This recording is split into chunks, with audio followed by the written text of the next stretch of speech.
How to turn off voicemail on iPhone. Hello everyone, this is Lisa from Quick Login and Delete.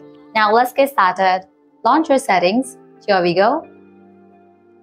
Scroll down. Navigate to the option of phone. Once you find the option, open it. Now here you're gonna see this option of call forwarding. Open this option.